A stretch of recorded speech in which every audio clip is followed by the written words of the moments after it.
اور جب پیٹ پھیر کر چلا جاتا ہے تو زمین میں دوڑتا پھرتا ہے تاکہ اس میں فتنہ انگیزی کرے اور کھیتی کو برباد اور انسانوں اور حیوانوں کی نسل کو نابود کر دے، اور اللہ فتنہ انگیزی کو پسند نہیں کرتا۔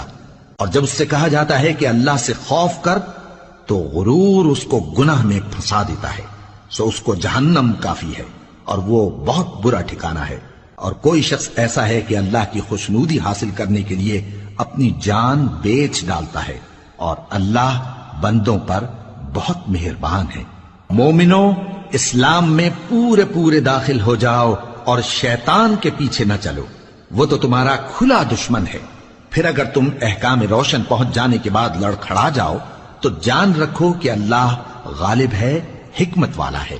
کیا یہ لوگ اسی بات کے منتظر ہیں کہ ان پر اللہ کا عذاب بادل کے سائبانوں میں آ نازل ہو اور فرشتے بھی اتر آئیں اور کام تمام کر دیا جائے؟ اور سب کاموں کا رجوع اللہ ہی کی طرف ہے۔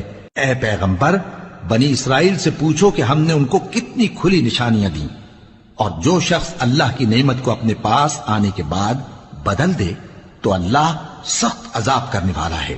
اور جو کافر ہیں ان کے لیے دنیا کی زندگی خوشنما کر دی گئی ہے اور وہ مومنوں سے تمسخر کرتی ہیں، لیکن جو پرہیزگار ہیں وہ قیامت کے دن ان سے اوپر ہوں گے، اور اللہ جس کو چاہتا ہے بے حساب رزق دیتا ہے۔